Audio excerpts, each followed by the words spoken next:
Hello everyone, कैसे हो आप सब। मैं आपका स्वागत करता हूं आपके अपने यूट्यूब चैनल इंदौर की पाठशाला पे। जी हां, आपका अपना यूट्यूब चैनल।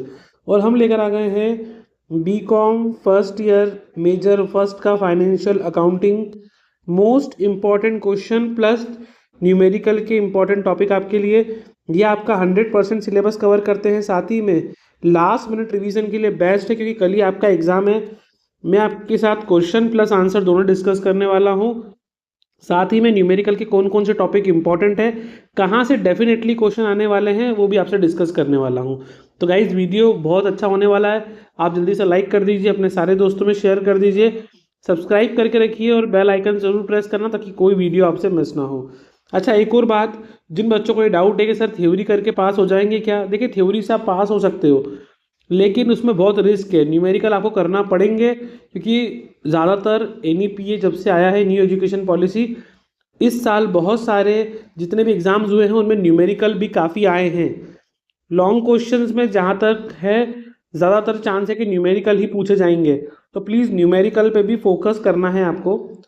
यूनिट 1 है हमारी ancient Indian accounting, double entry और फाइनल अकाउंट। स्टार्टिंग से आपको बता दूं, फाइनल अकाउंट से आपको एक न्यूमेरिकल आने के पूरे पूरे चांस हैं, इसलिए इसको ज़रूर कर लेना। ट्रेडिंग, P&L और बैलेंस शीट। इसके अलावा एक जर्नल एंट्री से क्वेश्चन आ सकता है आपको बनाने के लिए, एक ट्रायल बैलेंस से क्वेश्चन आ सकता है। तो ये मेन 3 क्वेश्चन हो गए हैं।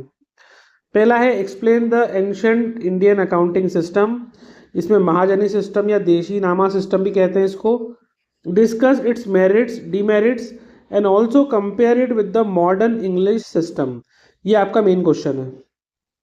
तो Mahajani system is an indigenous traditional single entry accounting system use by Indian traders in banias for the centuries. देखिए, सालों से ये पुराना मेथड है जो नॉर्मली हमारे इंडिया के व्यापारी यूज करते थे। Single entry transactions are recorded in the vernacular language. Normally ये ट्रांजेक्शन अपनी खुद की भाषा में रिकॉर्ड करते थे, हिंदी, गुजराती, उर्दू, इस तरीके से ही अपनी भाषा में ही उसको अकाउंटिंग करते थे। अकाउंट बुक कॉल्ड बही खातास, और जो अकाउंटिंग की बुक यूज करते थे उसको बही खाता बोलते थे। रेड कलर की बड़ी सी बुक होती थी, देखा होगा आपने कभी दुकानों में। इसके मेरिट्स क्या थे कि ये बहुत फ्लेक्सिबल मेथड थी, अपन अपने अकॉर्डिंग कर सकते थे। सिंपल थी, कम खर्चीली होती थी। इसको मेंटेन करना, जो छोटी फैमिली बिजनेस थे उनके लिए बहुत आसान था क्योंकि इसके लिए आपको कोई स्पेशलाइज्ड ट्रेनिंग या नॉलेज नहीं चाहिए था। आप नॉर्मली अपने नॉलेज से भी इसको कर सकते थे। मेंटेन स्ट्रिक्ट सिक्रेसी, और जब एक ही बिजनेस के अंदर जो बिजनेसमैन एंट्री करता है तो सिक्रेसी भी मेंटेन रहती है। बट इसके कुछ डिसएडवांटेज भी थे, डीमेरिट्स भी थे। पहला, अरिथमेटिकल चेक की प्रॉब्लम, क्योंकि कोई ट्रायल बैलेंस नहीं था वहाँ पर। आपको सिंगल एंट्री में यही सबसे बड़ी प्रॉब्लम आती है कि आप अरिथमेटिकल एक्यूरेसी है या नहीं वो चेक नहीं कर सकते। Does not facilitate true profit and loss और बैलेंस शीट, ये आपको सही प्रॉफिट एंड लॉस और बैलेंस शीट की स्थिति नहीं बताता है। हाईली प्रोन टू फ्रॉड, भाई इसमें फ्रॉड होने के चांस भी बहुत होते हैं। And lake legal recognition in the modern corporate framework, और आजकल का जो आधुनिक कॉर्पोरेट फ्रेमवर्क चल रहा है उसके हिसाब से इसकी लीगल पहचान भी नहीं है क्योंकि सिंगल एंट्री सिस्टम नॉर्मली चलता नहीं है। अभी डबल एंट्री सिस्टम ही सब दूर माना जाता है। अब अगर हम इसको कंपैरिजन करें इंग्लिश सिस्टम से, या जिसको हम dual expected double entry system बोलते हैं, तो वो मोर साइंटिफिक है, यूनिवर्सल एक्सेप्टेड है, लीगल भी है।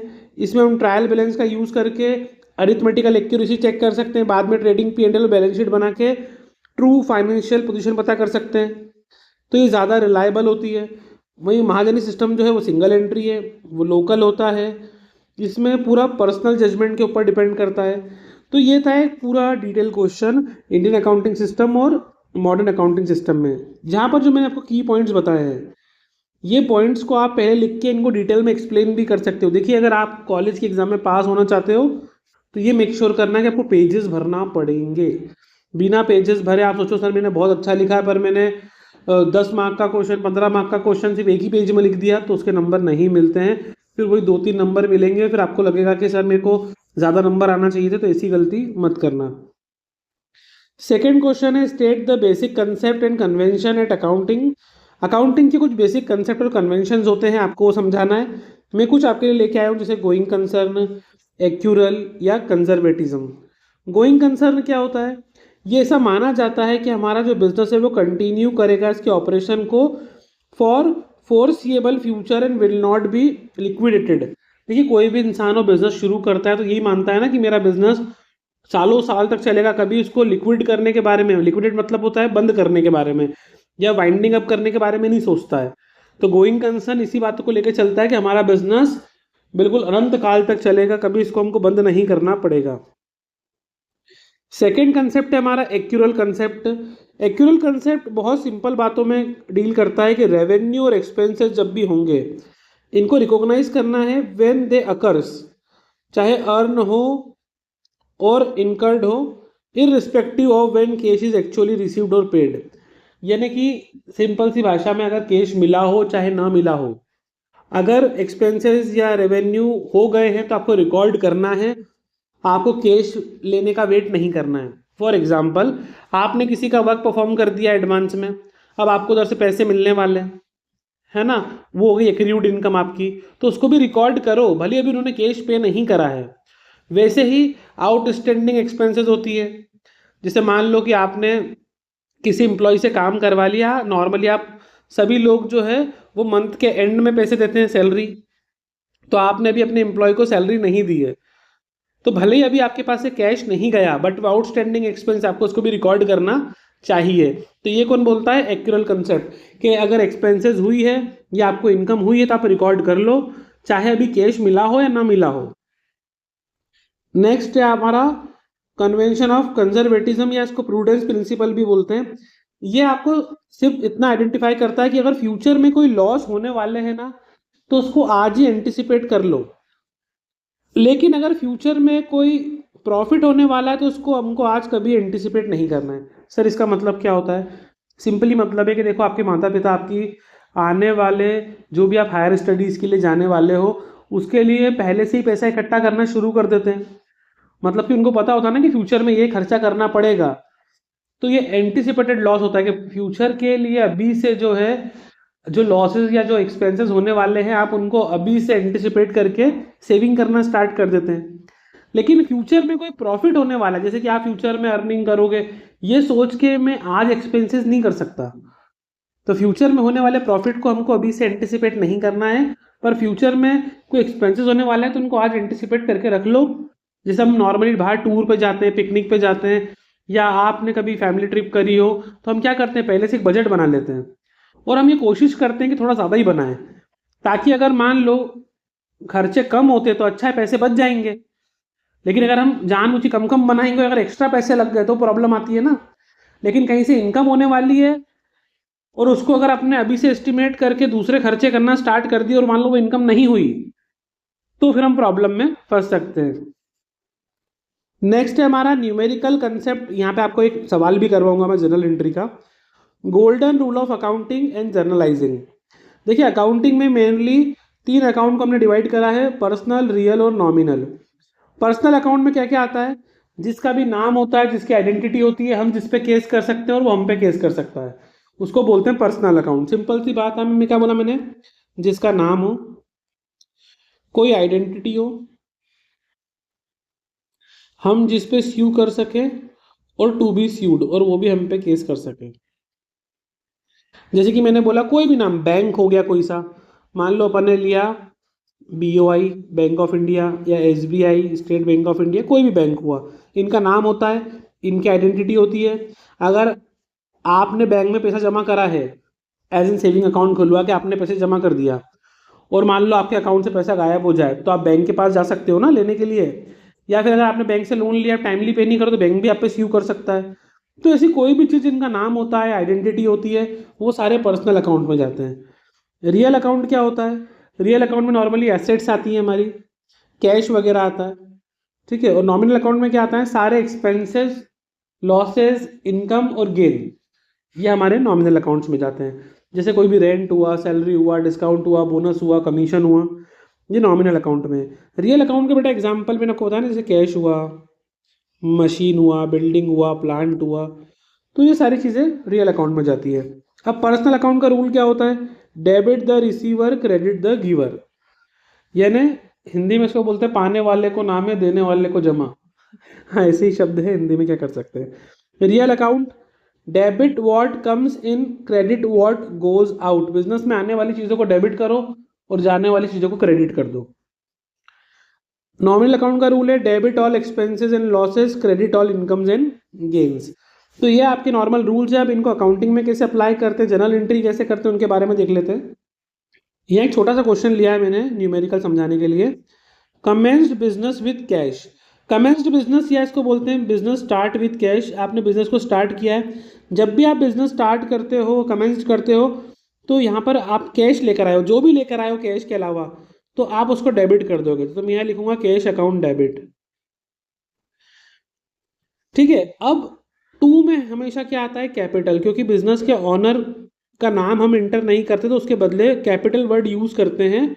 कैपिटल और ड्राइंग क्या होता है, रिप्रेजेंटेटिव पर्सनल अकाउंट, क्योंकि ये बिजनेस के ऑनर को रिप्रेजेंट करते हैं। जब भी बिजनेस का ऑनर बिजनेस में कुछ भी इन्वेस्टमेंट करेगा तो हम कैपिटल के नाम से लिखेंगे, और जब भी बिजनेस से पर्सनल यूज के लिए विड्रॉ करेगा तो हम ड्राइंग के नाम से लिखेंगे। ठीक है। अब मान लो यहाँ पे कैश की जगह पे कैश भी लेकर आता, साथ में वो स्टॉक भी लेके आता, साथ में वो मशीन भी लेके आता, तब क्या करते, तो उन सबको डेबिट कर देते। तो फिर हम यहाँ पे लिख देते cash account debit, stock account debit, machine account debit, और टू में हम लिख देते कैपिटल अकाउंट। इस तरीके से यहाँ कैश की अमाउंट, यहाँ स्टॉक की अमाउंट, या मशीन की अमाउंट, और तीनों को ऐड करके कैपिटल में। देखिए जर्नल के आपको कॉलम तो पता ही होंगे, 5 कॉलम बनाना पड़ते हैं आपको। पहला कॉलम होता है डेट का, दूसरा पर्टिकुलर का, तीसरा एलएफ का, चौथा डेबिट अमाउंट और क्रेडिट अमाउंट। ये 5 कॉलम होते हैं, इन्हीं में आपको एंट्री करना है। अब आप 11th-12th पढ़ के आए हो तो आपको बेसिक जनरल एंट्री तो पता होगी, बट क्या होता है कि कुछ बच्चे ऐसे भी होते हैं जिनका 11th-12th में पीसीएम होता है या अदर सब्जेक्ट होता है, तो उनका अकाउंटिंग में प्रॉब्लम आती है, इसके लिए इतना बता रहा हूँ। थोड़ा क्लियर करता हूँ उसको मैं, 1 मिनट। अब क्लियर हो गया है। सेकेंड है परचेज गुड्स फॉर कैश। आपने गुड्स परचेज करा है बेटा, जब भी परचेज गुड्स लिखा हो या आपको बॉट गुड्स लिखा हो, इसका मतलब होता है कि आपने सामान खरीदा है। सामान खरीदा है, सामान आपके पास आया है, गुड्स का मतलब होता है real account. Debit what comes in, सामान आया है, हम लिखेंगे purchase account debit, purchase account debit. अब बेटा अगर आप यहाँ पे लिखा है आपने कैश में खरीदा, तो हमारे पास से कैश गया, तो टू कैश अकाउंट। अमाउंट कितनी आ जाएगी, तो डेबिट वाला कॉलम है वहाँ पे 20,000, क्रेडिट में डैश, और नीचे डेबिट में डैश और क्रेडिट में 20,000। आपको यहाँ नरेशन भी लिखना पड़ती है, नरेशन की इतनी हेडिंग मत, टेंशन मत लो, वो आप इसमें से ही उठा के लिख देना, गुड्स परचेज करके। तो ये होता है परचेज की एंट्री। मान लो अगर यहाँ पे कैश नहीं लिखा होता या किसी का नाम लिखा होता, यहाँ पे लिखा होता Amit, purchase goods from Amit, तो हम यहाँ पे कैश की जगह पे टू अमित अकाउंट लिख देते हैं, टू अमित अकाउंट। ठीक है। नेक्स्ट है third entry, sold goods to Ram. आपने राम को सामान बेचा है। देखिए जब भी सोल्ड करते हो तो सेल्स टू में आ जाता है, हमेशा हमेशा ये आएगा। अब यहाँ पे राम लिखा है तो डेबिट में लिख देंगे हम राम्स अकाउंट।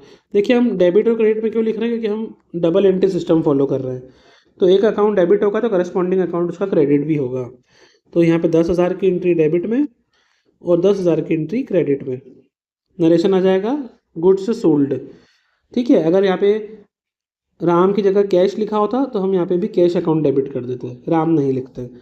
ठीक है। इसके अलावा अगर आपने कोई एक्सपेंसेस पे किए, रेंट, सैलरी, बोनस, कमीशन, कोई भी एक्सपेंसेस पे किए तो उनको डेबिट कर दो और टू में चले जाएगा कैश।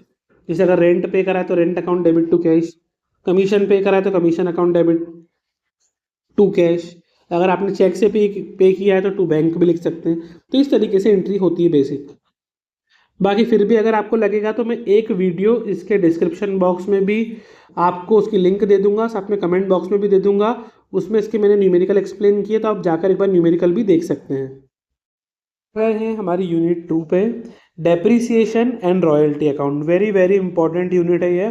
इससे आप ये मान के चले कि 2 क्वेश्चन डेफिनेटली पेपर में आने वाले हैं।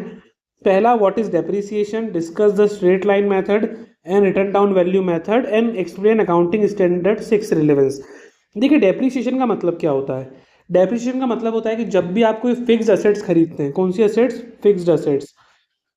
ठीक है। जैसे बिल्डिंग हो गया, या फिर आपने मशीन खरीदी है, या आपने कार खरीदी है, मोबाइल फ़ोन भी खरीदा है आपने अपने लिए, तो ये फिक्स्ड एसेट्स होती है। तो permanent and continuous and gradual decrease in the book value of fixed assets, यानी कि जो लगातार आपकी असेट्स की बुक वैल्यू कम होती जाती है due to wear and tear, reflex of time या ऑब्सोलेसेंस, यानी कि समय बीत जाने की वजह से या फिर टूट फूट हो जाने की वजह से या टेक्नोलॉजी पुरानी हो जाने की वजह से, तो उसको डेप्रीसिएशन बोलते हैं। जैसे कि अगर आपने कोई मोबाइल फ़ोन खरीदा है, मान लो कल ही फ़ोन खरीदा आपने, अगर आप उसको 2 दिन बाद भी बेचने जाओगे तो क्या जितने में खरीदा उतने में बिकेगा? क्या नहीं बिकेगा, क्योंकि उसकी वैल्यू कम हो जाती है, सेकंड हैंड बन जाता है। या आपने शोरूम से कोई नई के नई कार लेकर आया आप, और अगर आप 1 महीने बाद वो कार वापस से बेचने जाओगे तब भी उसकी प्राइस कम हो जाएगी ना, क्योंकि क्या बोलेंगे, कार चला लिया आपने, भले ही आपने ना चलाई हो, पेटी पैक आपके वहीं पे खड़ी हो, लेकिन उसके बावजूद भी वो सेकंड हैंड हो जाती है क्योंकि समय निकल गया। वैसी जो मशीनें यूज़ करते हैं हम अपनी कंपनी में, बिजनेस में, तो उनकी भी समय के साथ साथ में वैल्यू कम होती जाती है, तो इसको हम बोलते हैं डेप्रीसिएशन। अब डेप्रीसिएशन को चार्ज करने की 2 मेथड है मेनली। पहला है स्ट्रेट लाइन मेथड, दूसरा है रिटर्न डाउन वैल्यू मेथड। देखिए स्ट्रेट लाइन मेथड क्या बोलती है कि डेप्रीसिएशन हमेशा कैलकुलेट होगा ओरिजिनल कॉस्ट पे। ओरिजिनल कॉस्ट क्या होती है? जिस कॉस्ट पे आपने अपनी एसेट्स खरीदी है। जैसे कि मान लो आपने टीवी खरीदी, अब वो टीवी आपने खरीदी मान लो 25,000 की, अब वो आपके घर पे लगाने आए, इंस्टॉलेशन चार्जेस मान लो उन्होंने 1,000 रुपये और ऊपर ले लिए, तो 26,000 हो गई आपकी मशीन उसकी टीवी की कॉस्ट। तो उसके ऊपर डेप्रिसिएशन चार्ज करोगे आप हर साल। जैसे मान लो टीवी चलने वाली है 10 साल, तो हम क्या करेंगे, 26,000 डिवाइडेड बाय 10, यानी 2,600 रुपये अपन हर साल डेप्रिसिएशन चार्ज करते जाएंगे। ऐसा माना जाएगा कि हर साल उस टीवी की वैल्यू 2,600 रुपये कम होती जा रही है। तो amount remain constant suitable for the assets with the constant utility, patent, lease. जो नॉर्मली अपने को पता है कि इनकी वैल्यू, जैसे आप लीज पे भी कोई चीज़ आप लेते हो, आपने 30 साल के लिए मान लो कोई ज़मीन लीज पे ले ली, या 90 साल के लिए 99 ईयर के लिए लीज पे ले ली, तो 99 ईयर के बाद आपको लीज रिन्यू कराना पड़ेगी ना। तो क्या करते हैं अपन, उसकी जितने भी अमाउंट को अपन ने दिया है लीज पे लेने के लिए, उसको 99 से डिवाइड कर लो और हर साल उतना डेप्रिसिएशन चार्ज करते जाओ। अगला है रिटर्न डाउन मेथड। इसमें क्या होता है, हर साल बैलेंस कम होता जाता है। यहाँ पर आप बुक वैल्यू पर डेप्रिसिएशन चार्ज नहीं करते हो। जैसे कि मान लो आपने मशीन, मैंने बोला टीवी खरीदी आपने 26,000 में, और 10% आपने मान लिया कि उस पर डेप्रिसिएशन लग रहा है ना, उसकी वैल्यू कम हो रही है, तो पहले साल 10% निकालेंगे, मतलब 1 0 कम कर देंगे। तो अगले साल जो आपकी मशीन बच जाएगी वो बच जाएगी 23,400 की आफ्टर फर्स्ट ईयर। अब सेकेंड ईयर आप 2,600 नहीं चार्ज करेंगे, अब आप चार्ज करेंगे डेप्रीशिएशन, जो रिमेनिंग अमाउंट बची है उसका 10%। तो इस तरीके से जो अमाउंट है डेप्रीशिएशन की कम होती जा रही है। इसका नाम है return down value method. Normally इसकी अमाउंट हर साल कम होती जाती है। ये इनकम टैक्स अथॉरिटी वगैरह नॉर्मली इसको मानती है मशीनरी पे, प्लांट वगैरह पे कैलकुलेट करने के लिए। अब जो अकाउंटिंग स्टैंडर्ड हम 6 की बात कर रहे थे, वो क्या बताता है, mandate that depreciation method should be applied consistently. ये बोलता है कि आपको डेप्रीशिएशन की एक जैसी मेथड को ही हमेशा यूज़ करना है। जैसे अगर आप स्ट्रेट लाइन मेथड यूज़ कर रहे हो तो उसी को फॉलो करो, return down value method use कर रहे हो उसी को फॉलो करो। रिव्यूड पीरियडिकली, आपको उसको पीरियडिकली रिव्यू भी करता जाना है। उसको P&L अकाउंट में जो भी आपका डेप्रीशिएशन आएगा उसको चार्ज भी करना है आपको। जैसे हर साल आप डेप्रीशिएशन निकाल रहे हो तो उसको P&L अकाउंट से चार्ज भी करो, यानी आपका जो ग्रॉस प्रॉफिट आएगा उसमें से उसको माइनस भी करो। Accounting standard 6 has now converged into the accounting standard 10 revise, but the core principle remain identical. यानी कि इसको बाद में अकाउंटिंग स्टैंडर्ड 10 के साथ अपन ने कन्वर्ज कर दिया है, लेकिन इसका मेन प्रिंसिपल यही है कि डेप्रीशिएशन आपको हर साल चार्ज करना है और इसको आपको P&L से लेना है। अब डेप्रीशिएशन कैसे निकालते हैं उसके लिए एक क्वेश्चन भी लेकर आया हूँ आपके लिए मैं। एक मशीन आपने खरीदी है 1 अप्रैल 2023 को 1 लाख रुपए में, और डेप्रीशिएशन निकल रहा है 10% under return down value method. तो आपको मशीन अकाउंट बनाना 3 साल के लिए। तो देखो पहले साल क्या होगा, 1 लाख के ऊपर लगेगा 10%, तो मशीन कितने की बची, 90,000 की। अगले साल 90,000 पे 10% लगेगा 9,000, तो मशीन बची 81,000 की। फिर तीसरे साल 81,000 पे 10% लगेगा तो मशीन बच जाएगी 72,900 की। तो इस तरीके से आपको अकाउंट बनाना है। देखिए ये तो सिर्फ मैंने कैलकुलेशन बताया है, अकाउंट बनता कैसे, देखिए थोड़ा क्लीन करके मैं आपको समझाता हूँ। टोटल मिला के इसके अंदर हमको कितने कॉलम बनाना है, तो हमको बनाना है बेटा 6 कॉलम। 6 कॉलम बन जाएंगे, date, particular amount, date, particular amount, ये 6 कॉलम बन जाते हैं। यहाँ पे आपकी डेट आ जाएगी, ये आपका पर्टिकुलर का कॉलम, ये अमाउंट का कॉलम, फिर वापस से सेम डेट, पर्टिकुलर, अमाउंट। शुरू के जो 3 कॉलम होते हैं ये आपके डेबिट साइड के होते हैं, बाद के 3 कॉलम क्रेडिट साइड के होते हैं। अब फर्स्ट ईयर हम बात करें, देखो डेट तो कुछ दी नहीं है तो हम फर्स्ट ईयर मान लेते हैं। यहाँ पर आ जाएगा सबसे पहले जब मशीन खरीदते हैं तो 2 बैंक या 2 कैश आप लिख सकते हो। कितने में खरीदी मशीन, हमने क्वेश्चन में दिया है कि 1 लाख में खरीदी है, तो आप यहाँ पर 1 लाख लिख देंगे। देखो मैं अभी थोड़ा जगह नहीं तो 100 लिख दे रहा हूँ, आप 1 लाख लिखना। यहाँ पर डेप्रिसिएशन हम ईयर के एंड में चार्ज करते हैं, तो यहाँ पर हम लिखेंगे बाय डेप्रिसिएशन। 1 लाख का 10% कितना आएगा, 10,000। कितनी अमाउंट बचेगी, तो उसको लिखेंगे हम बाय बैलेंस सी डी। तो 1 लाख में से 10,000 माइनस करो, कितना बचेगा, 90,000। यहाँ पर हम टोटल बंद कर देंगे 10 लाख से दोनों साइड। अब जो आपने सी डी करा है इस साल, ये सेकेंड ईयर के स्टार्टिंग में हो जाएगा to balance B D brought down.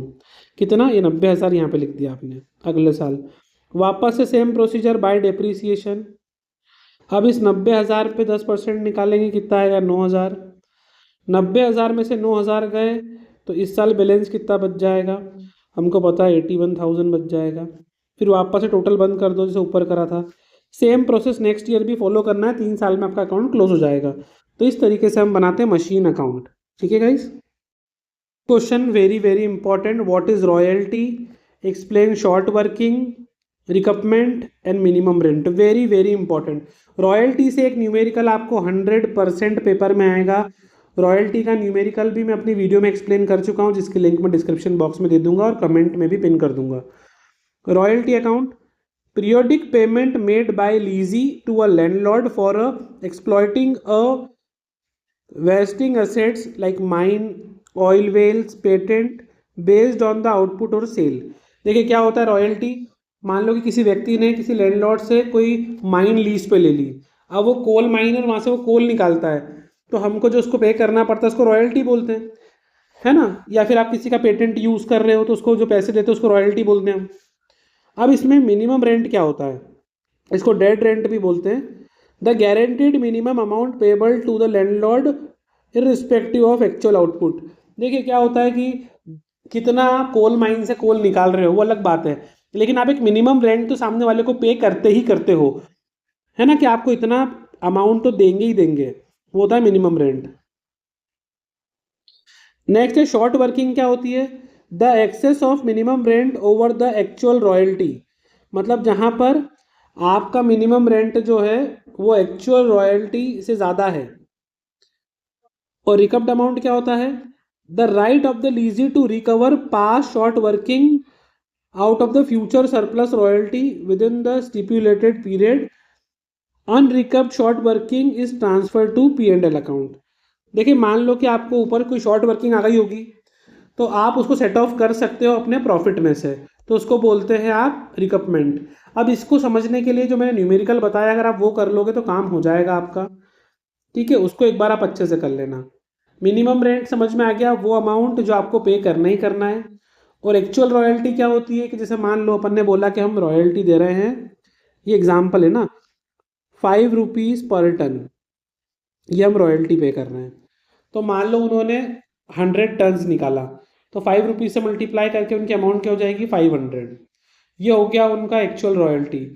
और मान लो कि हमने मिनिमम रेंट डिसाइड करा था 1000, तो 1000 माइनस 500 कितना बचेगा, 500। ये हो जाएगी उनकी शॉर्ट वर्किंग। तो इस तरीके से कैलकुलेशन करना है, काफ़ी इजी है। देखो आपने अगर अभी तक सॉल्व नहीं करा है तो आपको नया लग रहा होगा, बट एक बार इसका क्वेश्चन देख लोगे ना आप तो काफ़ी इजी लगेगा ये। नेक्स्ट क्वेश्चन है branch account and departmental account. देखिए ब्रांच अकाउंट से थ्योरी भी आ सकती है आपको, न्यूमेरिकल भी आ सकता है, डिपार्टमेंटल अकाउंट से भी सेम है। Explain the branch account and difference between dependent branch and independent branch. Branch account क्या होता है, normally accounting record maintain to ascertain the financial performance and position geographically separated business unit. जैसे एक business है, उसकी अलग अलग यूनिट है, अलग अलग ब्रांचेस ओपन करके रखी है हमने। तो उन सबका अलग अलग परफॉर्मेंस चेक करना, अलग अलग वो कितना ग्रोथ कर रहे हैं वो चेक करना, उसके लिए जो अकाउंटिंग करते हैं उसको हम बोलते हैं ब्रांच अकाउंटिंग। जैसे कि एग्जांपल के लिए मान लो एक बैंक है, उसकी इंदौर शहर में 10 एक ब्रांच है अलग अलग। तो वो चेक करना चाहेंगे कि किस ब्रांच में कैश फ्लो कितना होता है, कहाँ पर ज़्यादा कस्टमर है, कहाँ पर ज़्यादा हम लोन वो कस्टमर को दे पाते हैं, कहाँ पर वो बाकी आइटम्स वगैरह जो है जैसे गोल्ड लोन हो गया या फिर हाउस रेंट वगैरह प्रोवाइड कर पाते हैं। उस तरीके से अलग अलग कैलकुलेशन करना पड़ता है ना, उसके लिए ब्रांच अकाउंटिंग होती है। अब नॉर्मली ब्रांच दो टाइप की होती है, डिपेंडेंट ब्रांच और इंडिपेंडेंट ब्रांच। डिपेंडेंट ब्रांच क्या होती है, जिनको अलग से अपने अकाउंट मेंटेन नहीं करना पड़ते हैं, सारे रिकॉर्ड जो है वो हेड ऑफिस में मेंटेन होते हैं using system like debtor system और स्टॉक और debtor system. Goods are supplied by head office either at the cost or invoice price. तो यहाँ पे सिंपल सी भाषा में सारा जो मेंटेनेंस है, सारा ट्रांजेक्शन वगैरह है वो हेड ऑफिस देखता है। पर अगर इंडिपेंडेंट ब्रांच है तो यहाँ पर जो ब्रांच है वो खुद पूरा अकाउंट इंडिपेंडेंटली मैनेज करती है डबल एंट्री सिस्टम के अकॉर्डिंग। और at the end of the year जब साल एंड हो जाता है तो वो खुद का ट्रायल बैलेंस बनाती है, खुद का ट्रेडिंग P&L बैलेंस शीट बनाती है और फिर वो हेड ऑफिस की बुक के थ्रू पहुंचाती है ब्रांच करंट अकाउंट में। तो ये होता है normally branch account. Next question है what are departmental accounts, how do they different from branch accounting, state the objective of departmental account. ये काफ़ी ईजी है। डिपार्टमेंटल अकाउंट क्या होता है, ब्रांच अकाउंट से कैसे अलग होता है। तो account relating to various departments within the same business organisation. जैसे कि एक ही ऑर्गेनाइजेशन है, उसी के अंदर अलग अलग डिपार्टमेंट है। जैसे होता है ना सेल डिपार्टमेंट अलग, प्रोडक्शन डिपार्टमेंट अलग, R&D डिपार्टमेंट अलग, बिजनेस एसोसिएट का डिपार्टमेंट अलग। तो एक ही कंपनी के जब अलग अलग डिपार्टमेंट्स होते हैं तो उन डिपार्टमेंट के अंदर जो भी आपकी अकाउंटिंग वगैरह होती है, जैसे एक बड़ा सा डिपार्टमेंटल स्टोर है तो उसके अंदर कपड़े वाला डिपार्टमेंट अलग होता है, इलेक्ट्रॉनिक का डिपार्टमेंट अलग होता है, ग्लोसरीज का डिपार्टमेंट अलग होता है। तो ये आपने देखा होगा डीमार्ट वगैरह हम जाते हैं तो उसको बोलते हैं डिपार्टमेंटल अकाउंटिंग। इनका ऑब्जेक्ट क्या होता है कि हर एक डिपार्टमेंट का अलग से प्रॉफिटेबिलिटी चेक कर सकें, उनकी परफॉर्मेंस को चेक कर सकें, कितना उनको एक्सपांड करना है, क्लोज करना है वो भी देख सकें, और फिर उस डिपार्टमेंट का कमीशन या इंसेंटिव्स निकाल सकें। जैसे कि मान लो अलग अलग डिपार्टमेंट होते हैं बड़ी बड़ी फर्म्स में, चलो अपन तो छोटी डी मार्ट की बात करते हैं। तो डी मार्ट के अंदर क्या होता है कि वहाँ पर क्लॉथ का डिपार्टमेंट भी है, फूड आइटम का डिपार्टमेंट भी है ना, कपड़े वगैरह का डिपार्टमेंट भी, इलेक्ट्रॉनिक का डिपार्टमेंट भी है। तो अब वो चेक करना पड़ता है ना उनको कि किसकी सेल ज़्यादा हो रही है, कस्टमर क्या ज़्यादा परचेस करना प्रीफर कर रहा है ताकि उसका स्टॉक ज़्यादा रखें। और मान लो कि किसी की डिमांड नहीं है, कस्टमर वो चीज़ खरीदने नहीं आ रहा है डी मार्ट में, तो हम उसको या तो क्लोजर कर देंगे या उसकी क्वांटिटी बहुत कम रखेंगे। तो इस तरीके से सोचने के लिए भी आप डिपार्टमेंटल अकाउंटिंग करते हैं। अब मेन क्वेश्चन है कि ब्रांच अकाउंटिंग से डिपार्टमेंटल अकाउंटिंग अलग कैसे है। तो department are under one roof, एक ही छत के नीचे डिपार्टमेंट होते हैं जिसमें ओवरहेड एक्सपेंसेस वगैरह शेयर होती है रिकरिंग अलोकेशन और अपॉर्चनमेंट के अकॉर्डिंग। पर ब्रांच अकाउंटिंग में क्या होता है, जो ब्रांचेस होती है वो अलग अलग जोग्राफिकल एरिया में होती है और वो अलग अलग बुक भी अपनी इंडिपेंडेंट मेंटेन कर सकते हैं। नेक्स्ट हम आ गए हैं यूनिट 4 पे, नॉन प्रॉफिट ऑर्गेनाइजेशन NPO और इन्वेस्टमेंट अकाउंट। देखिए NPO से आपको एक न्यूमेरिकल आ सकता है कि जहाँ पे आपको रिसिप्ट एंड पेमेंट अकाउंट दिया हो और उससे आपको इनकम और एक्सपेंडिचर अकाउंट बनाना हो। NPO क्या होता है बेटा, तो ये नॉट प्रॉफिट ऑर्गेनाइजेशन होती है जिनका प्राइमरी ऑब्जेक्टिव होता है सर्विस प्रोवाइड करना, जैसे हॉस्पिटल हो गया, स्कूल हो गया, क्लब्स हो गया। नॉर्मली इनका मेन ऑब्जेक्ट प्रॉफिट जनरेशन नहीं होता है, ये सर्विस प्रोवाइड करना इनका मेन फोकस होता है। तो ये रिसिप्ट पेमेंट अकाउंट बनाते हैं, इनकम एक्सपेंडिचर अकाउंट बनाते हैं और बैलेंस शीट बनाते हैं। जैसे कि नॉर्मल सोल प्रोप्राइटरशिप जो होती है वो ट्रेडिंग अकाउंट बनाते हैं, P&L अकाउंट बनाते हैं और बैलेंस शीट बनाते हैं, वैसे ही। अब देखते हैं कि इन रिसिप्ट पेमेंट अकाउंट और इनकम एक्सपेंडिचर अकाउंट में डिफरेंस क्या होता है। तो समरी ऑफ कैश और bank transaction of a nature, capital और revenue both, start with the opening cash balance and end with the closing cash balance similar to cash book. यानी simple सा receipt payment account बनाना तो बहुत ही easy है। जब जब आपको कैश मिल रहा है उसको रिसिप्ट साइड में लिख दो, और जब जब आप कैश पे कर रहे हो उसको पेमेंट साइड में लिख दो। बहुत सिंपल है, 4 कॉलम बनाना है, रिसिप्ट अमाउंट, पेमेंट अमाउंट, और बस जैसे हम कैश बुक बनाते हैं ना वैसे ही बनाना है। टू बैलेंस BD से स्टार्ट करना है, टू या बाय बैलेंस CD से क्लोज करना है, इतना सा ईजी है बस ये। जो मेन है वो इनकम एक्सपेंडिचर अकाउंट है क्योंकि इसके अंदर आपको एडजस्टमेंट करना पड़ते हैं।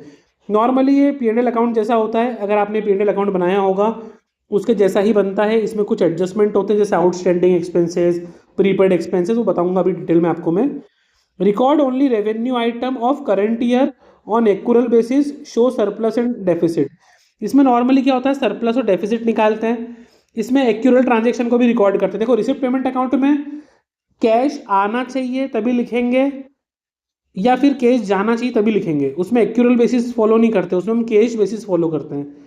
लेकिन इनकम एक्सपेंडिचर अकाउंट में एक्यूरल बेसिस को भी फॉलो करते हैं। अगर करंट ईयर में कोई एक्सपेंसेस ड्यू हो गई है जो पे नहीं करी है, तो उसको भी अपन आउटस्टैंडिंग एक्सपेंसेस के नाम से लिखेंगे।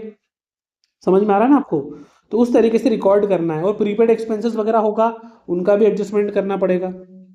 नेक्स्ट है इन्वेस्टमेंट अकाउंट और what is x interest and come interest coating. देखिए इन्वेस्टमेंट अकाउंट क्या होता है, ledger account maintain by investor. जो इन्वेस्टर होता है वो अपना एक लेजर अकाउंट क्रिएट करता है, जैसे कोई बैंक होता है, कंपनी होती है, to record purchase sale holding of fixed income security like bond debenture और गवर्नमेंट स्टॉक्स। यानी सिंपल सी भाषा में, अगर आप कहीं इन्वेस्ट कर रहे हो तो आप उसके लिए कितना परचेस किया है, क्या सेल करा है आपने, आपने कोई बॉन्ड खरीदा है, डिबेंचर खरीदा है, गवर्नमेंट स्टॉक खरीदा है, तो प्रॉपर उसका जो अकाउंट आप मेंटेन करते हो उसको बोलते हैं इन्वेस्टमेंट अकाउंट। जैसे आजकल तो सभी लोग शेयर वगैरह में इन्वेस्ट करने लगे हैं, बैंक में भी सब एफडी वगैरह करा के रखते हैं, अलग अलग जगहों पे आपके इन्वेस्टमेंट होते हैं, तो उसके लिए एक प्रॉपर अकाउंट मेंटेन करने को बोलते हैं इन्वेस्टमेंट अकाउंट। अब इसमें एक्स इंटरेस्ट क्या होता है, the coated price does not include accrued interest up to the date of transaction, buyer pay extra for the accrued interest to the seller। मतलब सिंपल सी भाषा में इसमें accrued interest इंक्लूड नहीं होता है, जो बायर होगा उसको सेलर को एक्स्ट्रा जो accrued interest होगा वो पे करना पड़ेगा।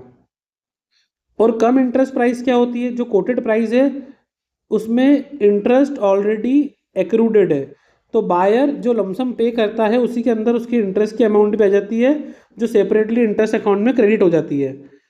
क्लियरली, जैसे कि यार आपने समझा हुआ, कोई अपन सामान खरीदते हैं उसमें लिखा रहता है ना विथ जीएसटी या विदाउट जीएसटी।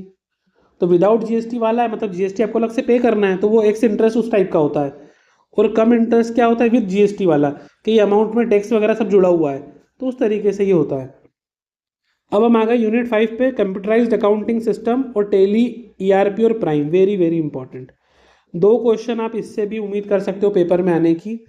पहला क्वेश्चन आपके सामने लिखा है, इसी के अंदर मैंने सेकंड क्वेश्चन भी मिक्स कर दिया है। व्हाट इज कंप्यूटराइज्ड अकाउंटिंग, इसके मेरिट डीमेरिट बताना है, साथ में step involve in Tally accounting software. Tally में कंपनी कैसे क्रिएट करते हैं, वो क्वेश्चन बहुत बहुत इंपॉर्टेंट है।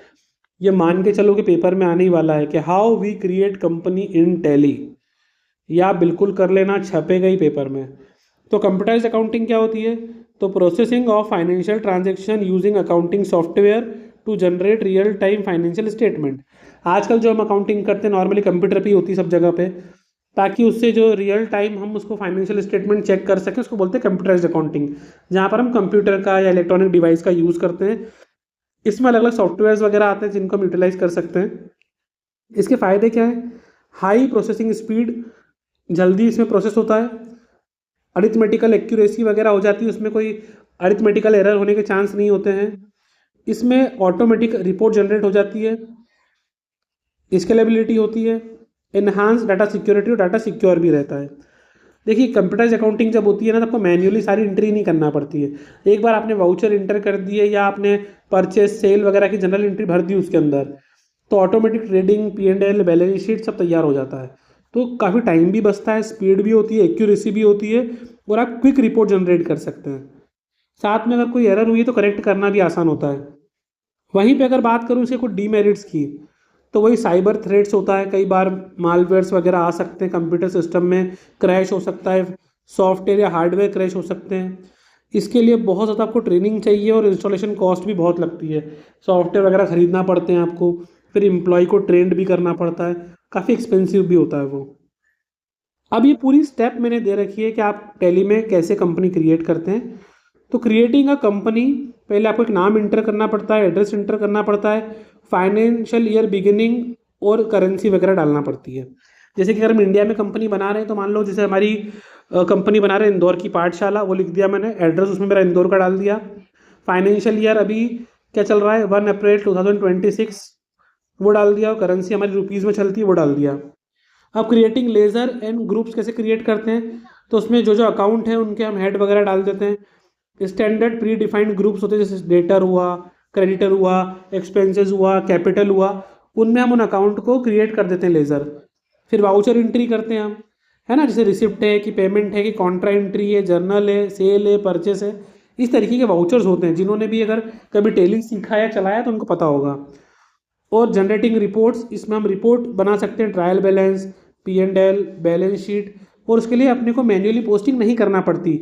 जो आपने वाउचर की एंट्री करी होगी ना, उसी से आपका रिपोर्ट बन जाता है। तो कंपनी को क्रिएट करने की पूरी डिटेल प्रोसेस अच्छे से पढ़ लेना। मैं फिर बोल रहा हूँ, एग्जाम में आएंगे ये क्वेश्चन, वेरी वेरी इंपॉर्टेंट हैं।